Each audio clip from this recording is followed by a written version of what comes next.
Hello, everyone. Welcome to this Observability Clinic, the Ask Me Anything Live. And first of all, I see that people is coming in here joining us, so that's wonderful. So welcome to this Observability Clinic. So we're going to spend about an hour together. And if you're not aware, today's Ask Me Anything will be dedicated to a specific topic. And David, what is the topic of today? The topic today is it's something open. It's OpenTelemetry. That's it. Yes. OpenTelemetry. Awesome. Perfect. So first of all, I don't know if if everyone coming in, just say hi and bringing maybe your locations. That will be wonderful.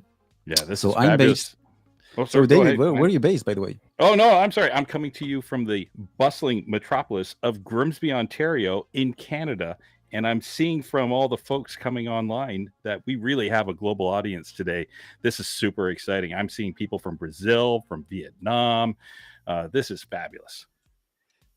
And I see also that we have Mark Tollimson connected. Hey, Mark, how is Philly?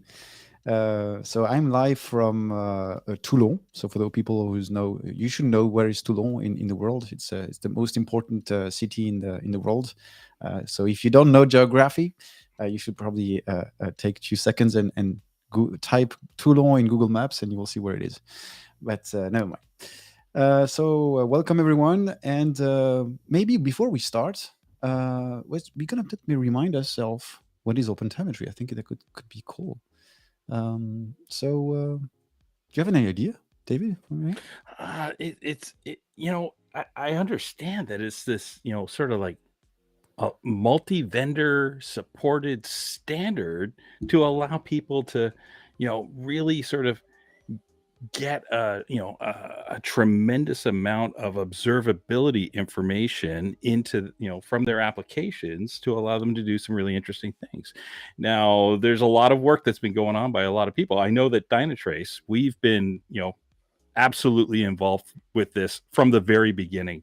Everything from the work that we've been doing on the W3C side with the W3C trace context, but all of the work that we're also doing contributing stuff to the CNCF projects around OpenTelemetry. So it's definitely something that everyone's talking about, and it's coming up in conversations that I'm having with organizations all the time. Yeah, correct. It's a pretty hot topic at the moment, covered by CNCF, and I think it's an exciting moment. I mean, I've been Dynatrace and been in the observability market since many years. So we've been doing tracing, logging, metrics for a while now, and I think having a standard provided by the community with all the vendors working close together is a great news. I think for our customers, for bringing helping to have a standard way of collecting, producing measurements. I think it's an exciting moment, I think. Oh, but yeah, like you said, I think sorry. like you said, I think there is again, it's a beginning, so they are still under construction, but yeah, I think in a few years it will be very exciting for everyone. I don't know if anyone can tell this from my youthful complexion, but I've actually, I've been around the industry for quite some time, and back in the early to mid 90s, I saw what was happening with open standards related to standard generalized markup language, XML, applications of that, which obviously became XML, and how that changed the market. And I really feel that we're at that same similar point when we talk about OpenTelemetry and the standards that we're helping create here. And the great news for all of you, is today we have a special guest with us today, because it's a pretty wild topic. There's a lot of things to consider. Open Observability Framework in one hand, and then everything in the Dynatrace, how it works and how it's supported. And I think it was natural for us to invite one of our core product manager on that topic. And I will bring Mr. Arlindo. Hi, everyone. Excited to be here. My first Ask Me Anything. Welcome. So where are you connected, Arlindo, from?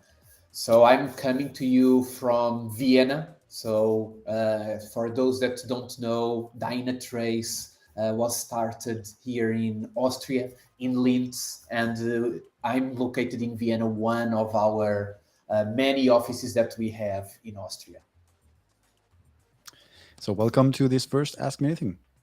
Thank you. So I think what we just introduced the topic of OpenTelemetry to the audience, saying that it's a standard. So what is your take on this one, Arlindo? Yeah, I've been hearing what you've been saying. I agree completely. I really feel that this is a standard that, unlike others, is really accelerating in adoption, right? I see more and more whenever I talk with customers, people asking about OpenTelemetry. Some people are already also using it, but even those that are not using it, they're very interested, asking me, do you support it? How can I use it? How can I get started?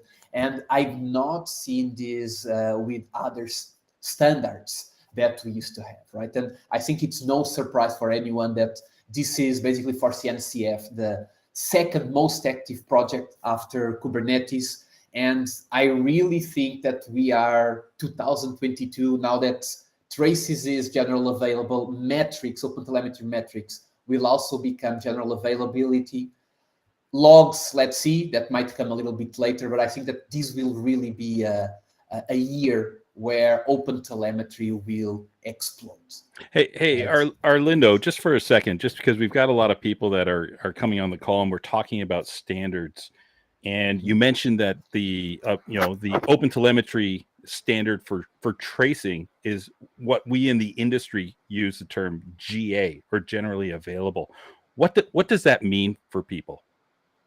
That basically means that the API is stable, right? It's ready to be used in production, and whoever starts to adopt it doesn't need to worry that in 1 month the APIs will change, and whatever you have working in production, it will stop working, right? No. So this means that whatever improvements that are being made in the traces, there is a guarantee that these improvements are not breaking compatibility with what is already there.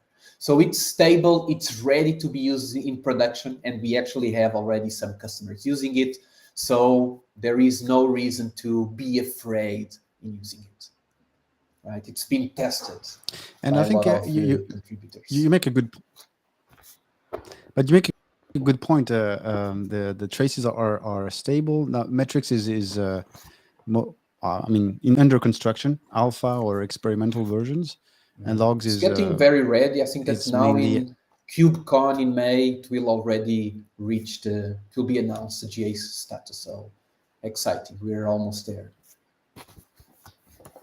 But the what is interesting is the, if we look at the pillars that the OpenTelemetry has covered, it would have been natural because people have been dealing with logs and metrics since ages. Traces, it's, I mean, from if you've been using observability product, you've been used about doing profiling and get traces of applications. But it's interesting because the OpenTelemetry community didn't start with the common, the layers that we are used to use, logs and metrics, they started directly with the most complicated one, which is traces. So that was funny. I thought that they would have started with logs instead, to at least secure that part and then move on to the other portions. But it's interesting that they choose that order from my perspective. So before we get any questions, so just to remind everyone that we are waiting for your questions. So if you have any questions related to OpenTelemetry and Dynatrace in general, don't hesitate to drop your questions in your social network. So at the moment, we are currently live streaming in YouTube, Facebook, Twitch, and LinkedIn.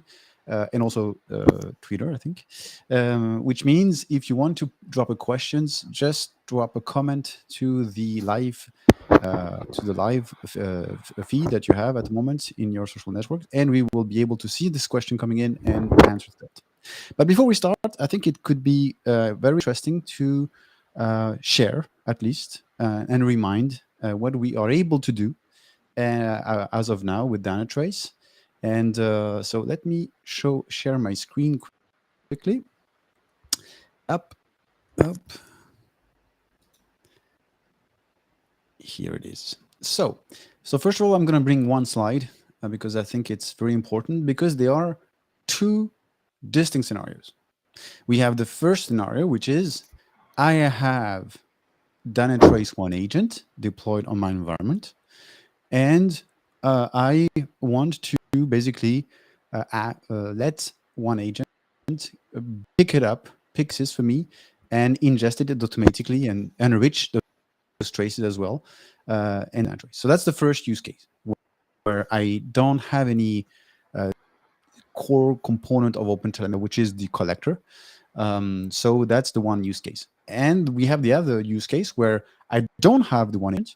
I have already instrumented my application with using instrumentation library or manual instrumentation library, and then I want to basically ingest those measurements in Dynatrace. So this is fully possible. So let me start first with the pure without any agent. And by the way, just going to do some very quick promotion. If you're looking for tutorials about observability and OpenTelemetry in general, you should check out my YouTube channel. Is it observable? I already have started several tutorials on that aspect. So check it out. It may be useful for you. So just to start, so in my case, I have a demo application. I will show you in a few seconds, where this application is, I usually use the Hipster Shop from Google.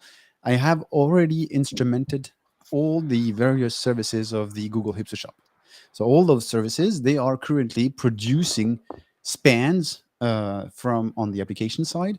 And then once they are producing spans, they have to send it to somewhere.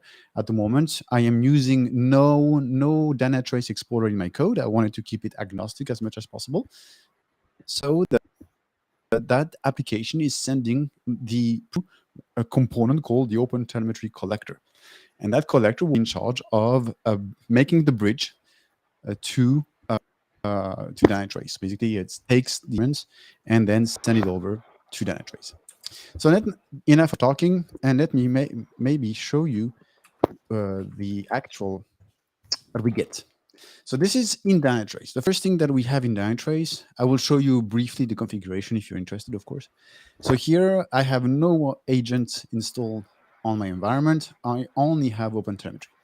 And first thing which is really nice, and this is what my first reaction when I saw that, I said, "Wow!" I was excited. So I pinged Arlindo and say, "Oh, it's excited to see the OpenTelemetry services visible from a service screen." So as you can see here, I have all the various services that I use in my demo application. So it's a shop. So all these 11 services has been instrumented. I have an ingress controller. So ingress control is like a proxy that help me to route traffic within my Kubernetes cluster. And it's also producing traces. So I have that. This is why I have Nginx called here. In order to generate traces, I have decided to use one load testing product called K6. Why? Because K6 has a really interesting support. It has the ability to start the first trace. So at the end, if I look at the distributed traces, I'm going to bring you directly to that right screen. So on the left side, you have distributed traces. Which is here. And once you jump into distributed traces, we are at the moment showing you all the various traces that we receive, either 100% pure path, not 100%, but mix of pure path and OpenTelemetry, or ingested traces. In my case, it's ingested traces. So I'm going to click on the ingested traces. And once I'm here, you can see that I have all the various services that I was showing you in a few seconds ago. And the one I was interested, I could of course make a filter, but I'm lazy. I don't want to use my keyboard.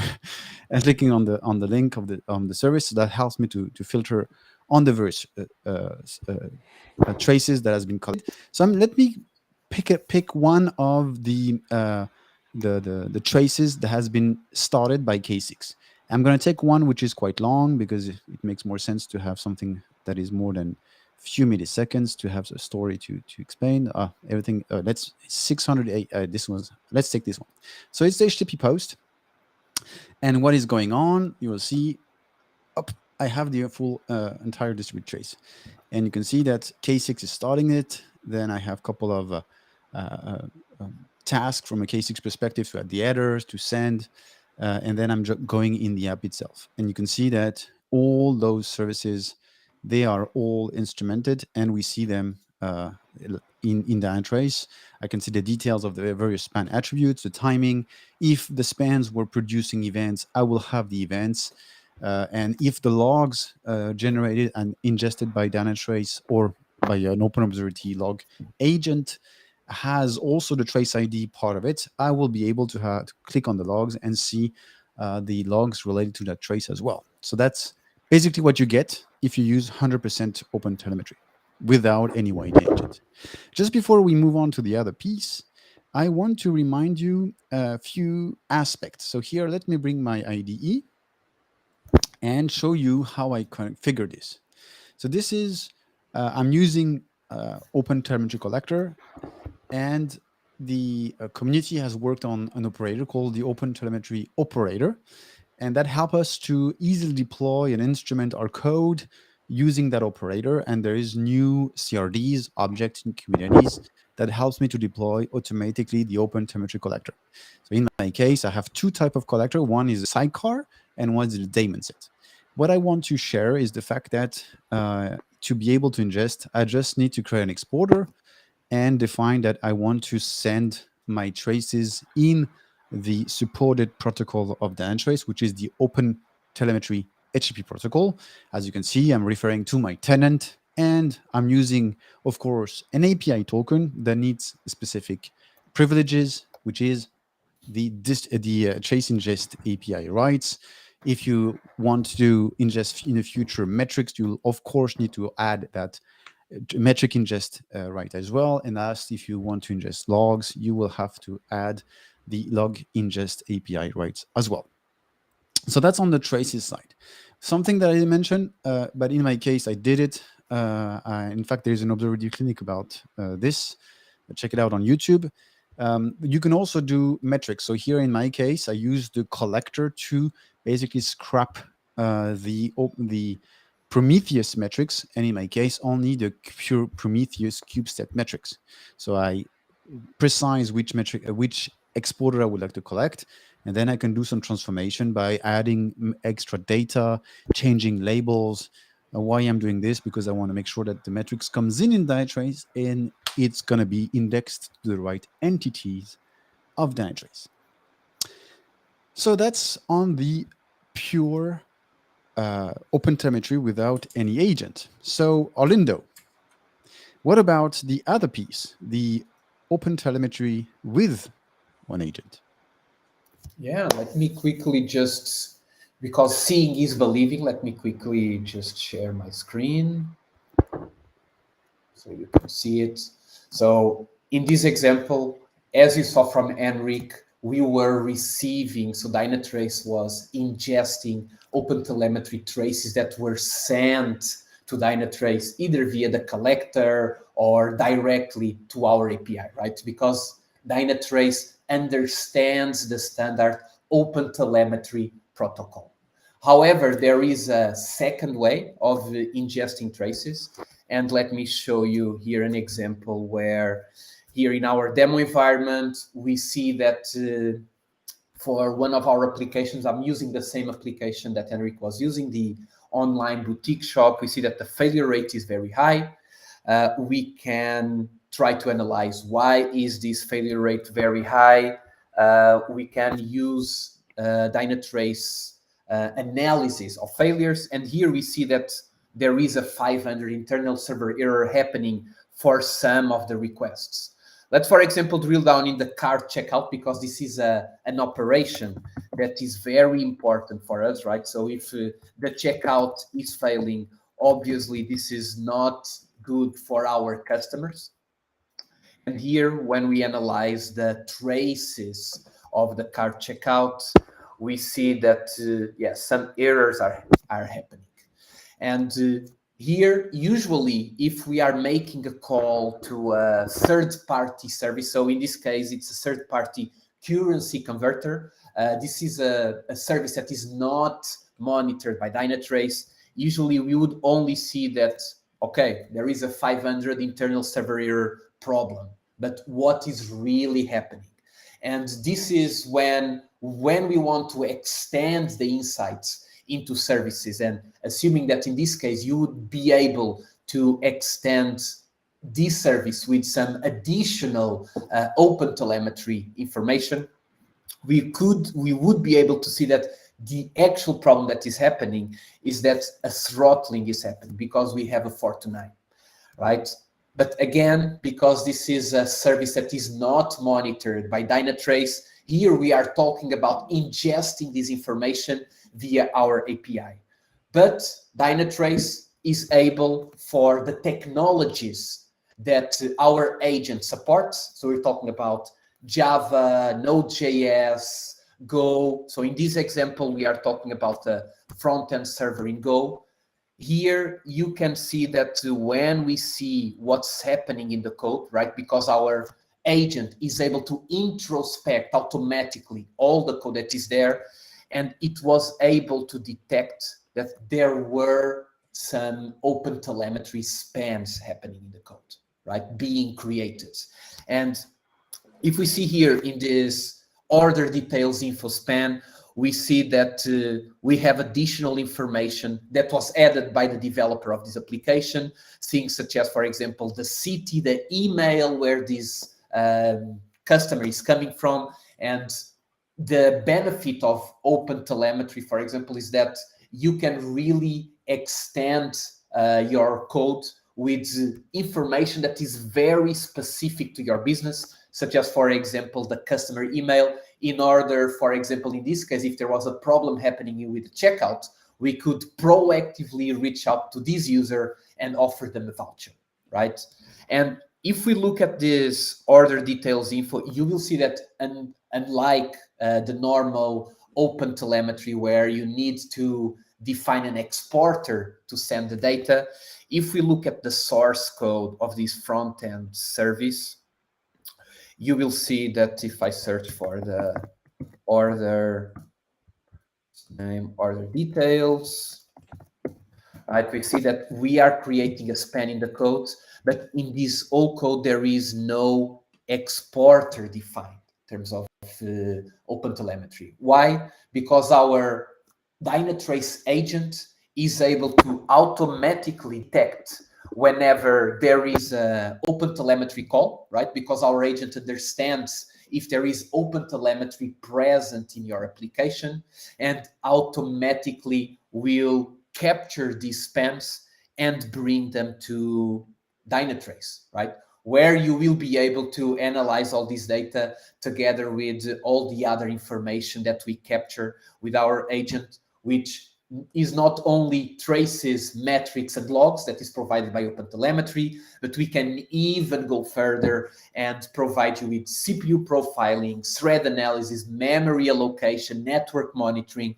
So on top of all the OpenTelemetry data, you add all of the rich contextual data that our OpenTelemetry, that our Dynatrace agent is able to capture. right? And this basically summarizes the two ways that you can bring traces is either you let our agent take care of that, right? And in that case, you don't need to export it. Our agent will take care of sampling the data, capturing the data, making sure that the connection, that the data is transported from your application to our backend in a secure way. Or you use just our API, and you can use the OpenTelemetry collector, an exporter, and you can also use the OpenTelemetry mechanisms of sending us that data, because we also understand the standard OTLP, OpenTelemetry protocol. And basically that's it, Henrik. All right, perfect. So at the end, yeah, I make a good point. It's great to produce measurements from OpenTelemetry, but it's really important to contextualize because, as you see, OpenTelemetry give you the freedom to produce measurements, but then what makes the difference between one solution and the other is the way we index, we manage the data, and we provide extra information to you to help you to troubleshoot and be more even efficient when you need to understand a given problem. So I walking through the various questions, and I'm going to bring a few questions. So I think David, you answered to one question. So I'm going to. Yeah, I've been typing away here in real time answering some of them, but there's a bunch here that I haven't answered. So let's get into it. So let me bring the first questions from Mark Tomlinson because he was one of the first ones asking a question. So where do W3 Trace ID comes from? How do they get first initiated? So W3 Trace ID is the first element, the root element of your trace. Basically, if he doesn't have any trace ID, he will create it and then add it as a trace context. And then the next call, the first thing that before creating anything, it says, hey, do I have a trace ID context? Yes, I have it. So I'm going to add a span ID there and then map everything. So then when everything has been ingested, then that's how basically you're able to glue all the spans together with the help of your W3 Trace ID. So it's a technical I would say, solution to be able to glue all those spans together. So Heinrich, actually, on the topic of W3C Trace ID, I think this is such an important foundational component of everything that was around OpenTelemetry. So in practice, what we find is that there's organizations out there that maybe have a bunch of different tools in place where those WC3 trace IDs have been instantiated. And what it allows people to do now is it allows people to actually start connecting the dots between where that data is residing and where it's coming from. This trace ID allows me to basically, I can see a transaction occur on one system and then pick up on another external system that same trace ID and allow me to understand that, hey, these two things are actually in fact related. I've seen examples of this where, you've got two organizations. One organization wants to have maybe the front end data reside in, in their instance, their application, whatever they're using for storage. Obviously we're talking about Dynatrace, so it's, we're talking about Dynatrace SaaS tenants sometimes, but whatever that system is, it doesn't have to be Dynatrace. They're monitoring their front end, and they've got traces that have W3C trace IDs that are being generated. And then they've got a backend system that maybe is some commercial provider. And so now that commercial provider, they've got their own embedded monitoring. But now we can have a conversation where I could say, hey, I've got this transaction that started here on the front end, and the rest of it's being processed by some other company. We can have a conversation with that company and say, let's connect the dots. And that W3C Trace ID is just such a fundamental, important building block of all of this. Yeah, and I think it's exciting. I mean, having, like you mentioned, have a solution, and part of it is on a SaaS platform. And usually, back in the old days, it was always this fights between it's not my app which is slowing down. It's a SaaS solution is slowing down, and then you start to have this table tennis games where you said it's not me, it's you, it's me, it's you, and now you don't have it anymore if everyone is producing those W3 trace IDs. So that's a very exciting, I think. Mm-hmm. There was a question. I think that it will also allow us to move as an industry where until now, right, every vendor would have their own ways of propagating this context, right? Which, as you know, in a big organization, different groups might use different ways of monitoring their applications, which led to the company as a whole to kind of lose the visibility end to end. So having a standard like WCC trace context will really help alleviate that, will make sure that cloud components will out of the box propagate this well-known standard as well. So I think that this has everything to really become the foundation of cloud native trace context going forward, right? So that's one of the things I'm most excited, where it doesn't matter what you use, everyone can really rely on making sure that there will be a W3C trace header in their applications, basically in their requests, etc. And I think what is and just remind me of a conversation I had with several car manufacturers, because car manufacturers are starting to implement it as well, because you have the connected cars, and I do actions on my car, and that car then is connected to a cloud solution and is through IoT protocols, and then there's a transaction going on a system. So at the end, we could also, at the moment, in MQTT and other protocol is a bit different, but soon we will have a solution for that. And that is exciting. So it means you can even trace the entire transaction from a car going to the back end of the infrastructure. So that's wonderful, I think. I have another question which is not related to traces or OpenTelemetry in general, but it's almost related. It's about logs. So first of all, just you mentioned at the beginning, so logs were not is going to be soon officially stable in OpenTelemetry, but as of now, we are able to ingest.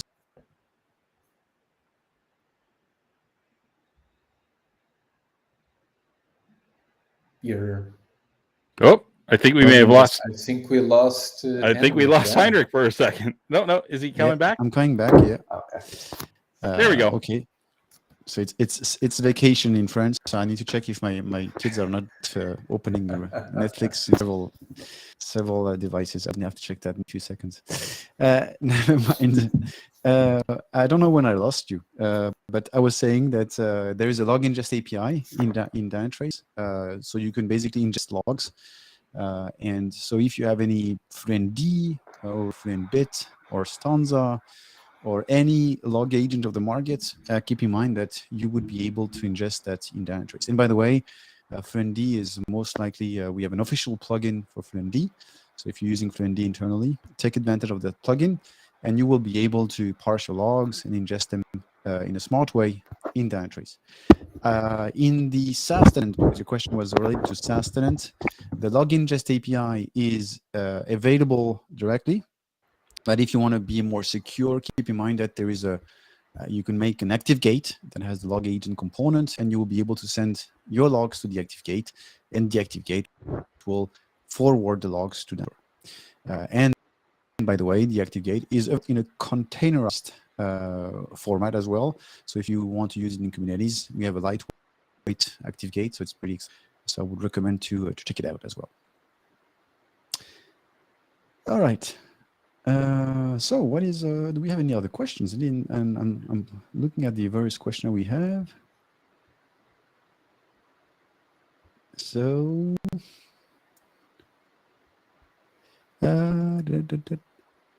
What I see this one about, what do we got here? Oh, there we go. There's a good question. So we already have internal attributes for our apps, like request ID, terminal ID. Those would just become span attributes then.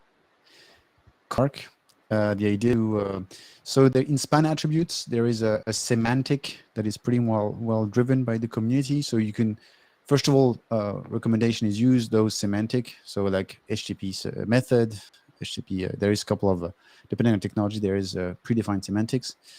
So you can use that, or you can also add your custom span attributes as well, or you can also create events, and those events could have more data, more context attributes to the events, and you can also attach bagage as well. And in bagage, you can add extra context in your spans as well. So there is a lot of different way of doing it. Span attributes, like you mentioned, work pretty well. You can use that as well. Arlindo, what's your opinion on this one? So here, I'm not sure if we're talking about the request attributes, because for some time that Dynatrace already has a similar feature to the span attributes, which are the request attributes. If you're talking about the request attributes, they won't be converted automatically into OpenTelemetry span attributes, right? You will continue to see the request attributes inside of Dynatrace. But if you say that, oh, I would prefer to now start using span attributes, right? Then you would use the OpenTelemetry API to write those span attributes when you create the span. And then those span attributes will then be ingested into Dynatrace, and you will be able to see them inside of Dynatrace. And something very interesting that we also do inside of Dynatrace is that we know that with great power also comes great responsibility. So that means that developers can create whatever span attributes they want, right? In the end, it's just key value pairs. So what we do inside of Dynatrace, because we know that sometimes a developer could create a sensitive span attribute such as credit card data, for example, or credit card number, right? So what we do is whenever inside of Dynatrace we receive all of these span attributes, we have a list that is coming from the official OpenTelemetry semantics list, right? We see, is this a span attribute? Is this a known span attribute that is in this list and that we know would not contain sensitive data? If yes, then you will see that data automatically in the UI when you are inside of Dynatrace. But if it's something that we don't know, actually what we will do is we won't capture that value by default until a Dynatrace operator goes and says, no, this is an attribute, a span attribute that it is safe for us as a company to capture. And then only when they say, let's capture it, or they can also say, let's mask it. And in that case, only people with the permission to see masked data would be able to see it.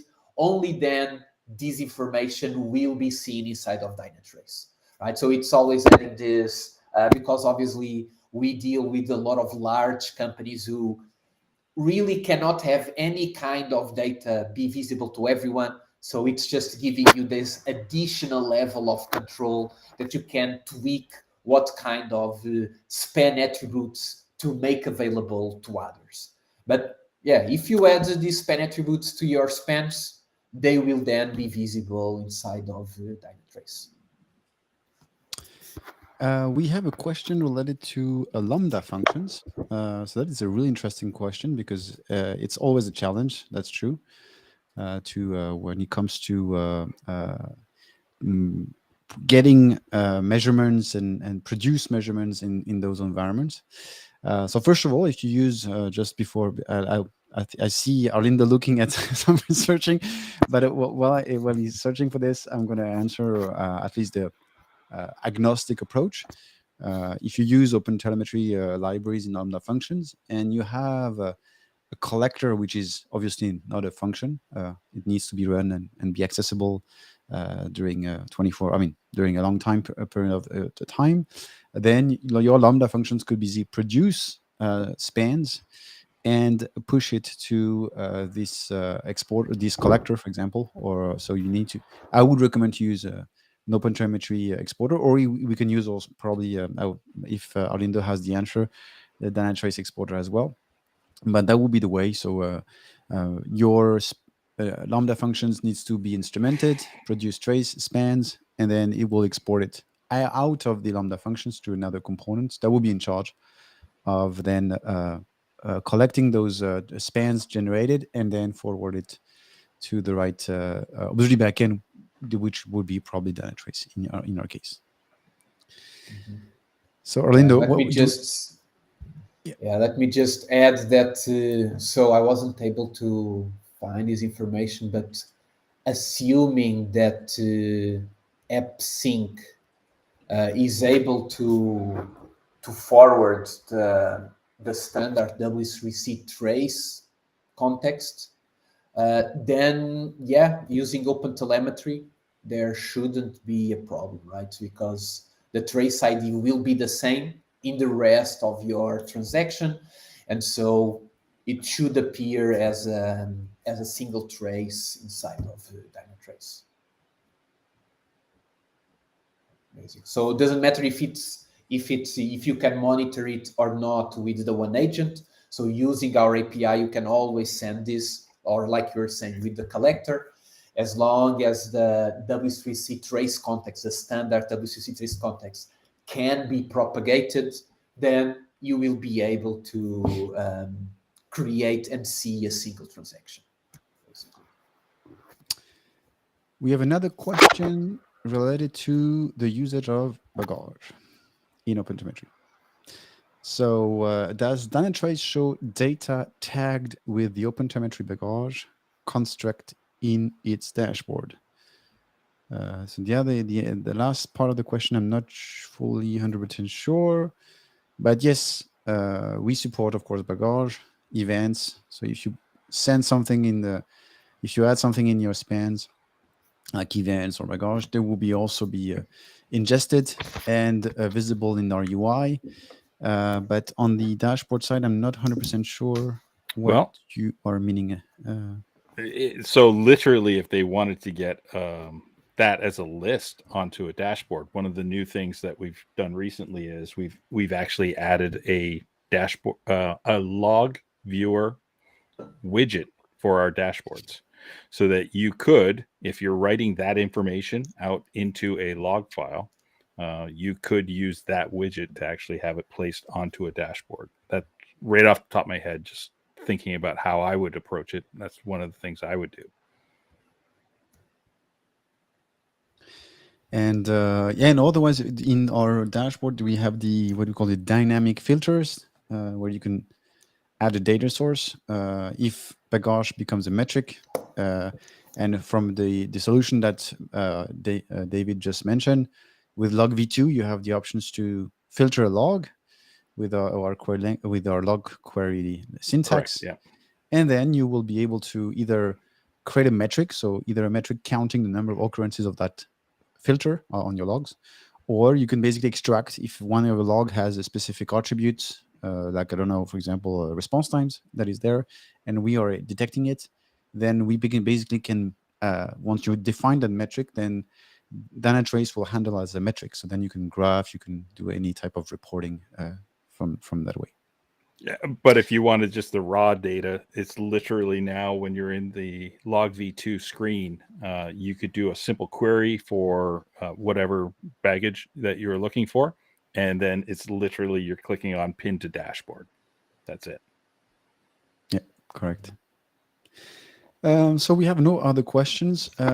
We have about 15 minutes left. I would like to share something. We have extracted few. If there is any questions coming in, we will take the time to answer to them for sure. But we also had a few blogs that we had extracted, a few before this Ask Me Anything Live. So the first one is a really interesting blog. So thanks, David, for sharing it. Very interesting. So it's in fact it's a blog written by MuleSoft.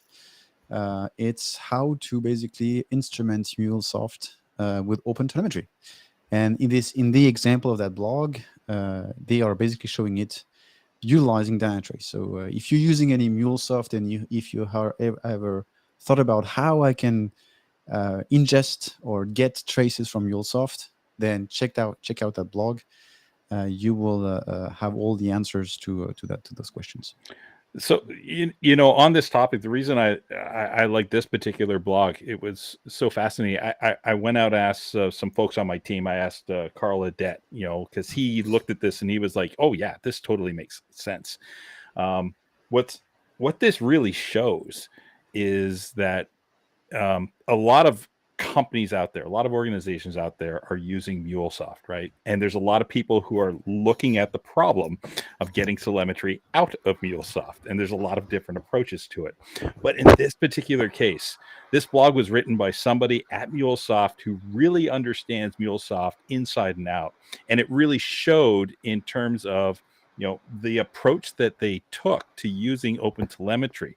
And this is, from my standpoint, just so super exciting. It just shows what the industry can do when they start applying OpenTelemetry to their own product sets. And as more and more products and frameworks are coming out with, their own OpenTelemetry framework or implementations on their technologies, they're going to be looking at the things that's going to be super important, and they're going to be doing it in a way that makes total sense because they understand their technology better than anybody else. So this blog was just a really super fun example, and that's why I asked Carl. I said, "Hey, Carl, what do you think about this?" And he goes, "That's the way to do it." Yeah. And I must say that I also love it because we have, as we were saying, a lot of companies are using MuleSoft. A lot of them are also moving to this cloud with MuleSoft Cloud Hub. And the support of MuleSoft for OpenTelemetry is something that I've been hearing some of our customers already asking to MuleSoft for more than 1 year. And even though MuleSoft will eventually do it, they still don't officially support it. And it's interesting how the company the employees still see the need, the pressure, how everyone wants this, and these homegrown solutions start to pop up. But I think that it's a matter of time, right? Eventually, MuleSoft will support it. I would say that all the big software enterprise packages like Salesforce, etc., will also go into the same thing, because in the end, everyone wants to understand a little bit better how their business is evolving, how is being supported, how they are supporting their own customers. So it will be, I think that OpenTelemetry is very well positioned by being vendor independent to really be this library of choice for all these vendors that until now they had to choose, okay, which tracing system do I use, because there is nothing that is widely used. Now they have a solution for this. So I do expect more packages, more library systems to really bring OpenTelemetry out of the box. And eventually one day everything will have OpenTelemetry, right? And you will have just like that a trace, no matter what, how big and how complex your transaction is. The second blog that we have selected is, I think it makes completely sense, because now everyone is pretty much focused on producing measurements. We talked about it. I want to produce traces. I want to produce logs. I want to produce metrics. I want to have it coming in my environment. But then there are other questions that we have to ask ourselves. So here, this blog is optimizing OpenTelemetry span processor for high throughput and low CPU cost. So just for those who doesn't know everything about OpenTelemetry, so let's take a step back. And in OpenTelemetry, when you create your measurements, especially in the traces, there are several objects to attach to the OpenTelemetry object. So in the case of traces, you use a trace provider. And in trace provider, you have two objects to define. One is called the span processor, and the other one is the sampler. So span processor. Basically, span processor will determine how often you will send the generated spans to your exporter. So it could be the OpenTelemetry exporter or Dynatrace directly. So there are two modes at the moment. There is the simple span processor, and there's another one called the batch span processor. Simple span processor is basically when you are looking for live data. So I want everything. So keep in mind that your app, every time it produces a span, it will send some network package to your exporter. And so it means that you have to deal with the fact that, yes, your app will generate more network traffic than expected. So if you've been involved in performance engineering, this is something that you say, oh, that's dangerous. So that's the first thing. So make sure to adjust the span processor. So I think the batch span processor supports most of the use cases that we need to be able to troubleshoot and understand. So batch span processor, just to remind, the difference is that every spans are sent in a batch. And once we have a representative bulk of spans, the app sends those spans to the exporter. So then you don't have live, but almost, I would say, few seconds delay between your live production environment. So that's one thing. So that's the span processor. Then you have the other one, which is the sampler. And the sampler basically, you will define in your code, in your application, how much spans you want to send to your exporters. So either everything, 100%. So that's what we call the always on. Always on. There is no sampling decision. So everything is being produced and everything is being sent. Then you have the always off. Off is basically, I don't want to send anything, so 0%. Then you have the parent base. The parent base is really smart because it's a way of basically you will heritate. If you define parent based, you heritate of the sampling decisions of one of your dependencies, your parent services. So this is usually when you have a complex microarchitecture, you're probably going to do some parent based on the dependencies on the backend, and define the right one on the root service that would take the traffic. And last is trace ID based ratio. Trace ID based ratio, basically you define on each of your services or each applications or each component that produce traces a ratio. Say I want to have 20%, I want to have 50%, I want to have 10%. So basically only 10% of the traffic will produce spans and only 10% will be sent to the observability backend. So it's very complicated to configure the right settings, because at the end, if you don't define it well, the consequence is that you will first generate a lot of traffic in your network, and then you will have to deal with the storage because those spans are sent somewhere. It needs to be processed, it needs to be ingested. And I mean, Dynatrace has been doing this since many years, so we have lots of been challenged over the years through that problem. So this is why we want to help the community, and this is why there's one of our engineers in Dynatrace has worked and defined several specifications related to new samplers, new sampling algorithm in the OpenTelemetry community. Why? Because at the end, if you use trace ID based ratio or parent based, it's not consistent. So basically, if you don't define the right ratio, then you're probably going to have maybe one request out of 10,000 requests or 100,000 requests that is fully instrumented. And when you're dealing with an outage and you just have one example, then it's very hard to understand what's going on. So that's why you need to have a balance of, I need details, but I don't want too much details. So that's the complicated task. So check out on the link here. So this is the specifications. The new samplers are under construction in Java. I think it's been implemented in Go, and we have almost 6 or 7 new samplers available. Consistent sampling. Consistency is to make sure that we have a consistency between the different dependencies, and make sure that at the end, when I receive a complete trace, I can have the end-to-end trace from the root to the bottom without missing some information. It was super interesting because before we jumped on, we were actually talking about this, and the fact that the team here at Dynatrace is contributing to this part of the project. we've been doing tracing for years, and we've built up a lot of experience in terms of, what are some of the best approaches to being able to do exactly what Henrik just explained. And I think this particular project really sort of shows Dynatrace's commitment to OpenTelemetry, the fact that we're contributing to projects like this. Oh, and just I'm going to throw this out there. Hey, Jason Suss. Hey, bud, how you doing? Someone just dropped in a note to say hi. So.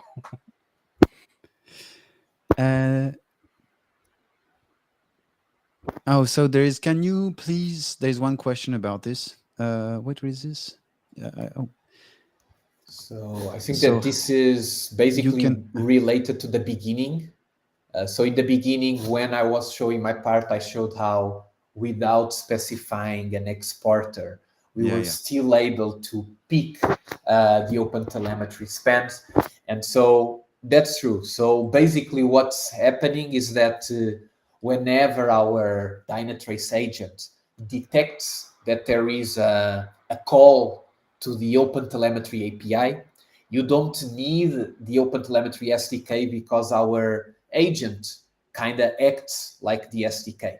So we attach ourselves to the OpenTelemetry API call, and so our agent doesn't. So we don't need to create the span object somewhere else and send it somewhere else, because our agent is basically replacing the SDK and picking that up by itself. So automatically we are able to grab all of the OpenTelemetry spans, and we take care of, so you don't need to specify, you don't need to have all developers to have their own credentials to access an environment, because our agent by definition already has a secure connection to the Dynatrace backend, right? So we take care of capturing that data, that spans, transmitting it securely to Dynatrace without you having to provide all of your developers different credentials, different endpoints, etc. Right? So you can choose how to kind of do it. And you don't have to worry about the span processor and sampling decisions. It's the one agent who has even more sampling decisions on the top of it, who will decide how to sample and what to sample, depending on the traffic and the load, of course. Next question is, can you please help us? How Dynatrace generate problems for hotel data? Do we need to create custom alerts for every services that is instrumented with hotel? What is your take? So that's a really, really good questions. And I think Arlindo has more information about the support of problems with OpenTelemetry. So Arlindo, where are we on this one? Yeah, so here I assume that Avinash is probably talking about traces, because so for metrics, an OpenTelemetry metric is basically just a custom metric. So there is no change on the way that you kind of create alerts. Now for OpenTelemetry traces, we at the moment, right? So this is something that we're always changing, but at the moment, what you need to do is you need to go to the screen where you see the OpenTelemetry service. And this, Avinash, you will only see this screen for the OpenTelemetry service if you are using at least, so the recent version, which is 1.2.3.8, right? So could be that you're not using this version yet. You need to upgrade to version 1.2.3.8, and starting from there, you will see that whenever OpenTelemetry span, you define the attribute, the resource attribute called service.name. Dynatrace will basically create a service for all of those spans that have that service.name, right? And so once you have that, you define that service.name, you can go to the service list, right? It will appear there, the service, and there you will be able to create your custom alert, right? So, but this is something that we released in 1.2.3.8. So check if this is the version that you are using. Hey, maybe not yet. Sorry, just as a follow-up to that, Arlindo. So if you create a service, though, inside of Dynatrace, once that service shows up, the standard service level anomaly detection rules, did they then apply to that service? So not to all the conditions. Mm-hmm. So basically the way we kind of divide our artificial intelligence is basically that we are able to detect problems vertically, and vertically this means that there is a problem on the container, on the infrastructure, etc., where the service is running, right? And then we are able to see, oh, there was a deployment of a new version, or there was like a spike in CPU or of your host, so there is a problem here, right? So these vertical connection problems, these all work for OpenTelemetry as well. And then there is the other kind of problems, which we call, let's say, horizontal, which is there is a problem in this service because it is being called by another service that also has a problem, right? And this is the part that at the moment it still does not work for these OpenTelemetry services, but that we are working to also add that support as we already have for the other one-agent services. So at the moment, you have artificial intelligence for those vertical, let's say, the resource problems related to the resource where the service is running. Cool. Perfect. Well, very well answered. Thanks. Mm-hmm. Yeah, and Mark is saying this as well. All right, so I think we have just reached the top of the hour. So I think it was a very good pleasure to have those discussions. It was really interesting. I mean, at least I enjoyed it. So thanks, David, and thanks, Arlindo, to make it happening. And thanks everyone to be connected, because you brought a lot of great questions to us during this hour. Yeah, thanks for the invitation. And like you said, I love hearing the questions, because for us product managers, questions are also a great source of feedback. So very pleased with this session. Great insights for us. All right, so let's close this Ask Me Anything. So thanks everyone to join lively to this Ask Me Anything. And if you have any other questions, drop them to the LinkedIn or your Twitter or YouTube or Twitch feed, and we will try to answer them later. So thanks everyone to follow us and join us and have fun with us. That was great. Thanks, David. Thanks, Thank Arlindo. you. And everyone, enjoy your day. Take care. Ciao, folks. Bye.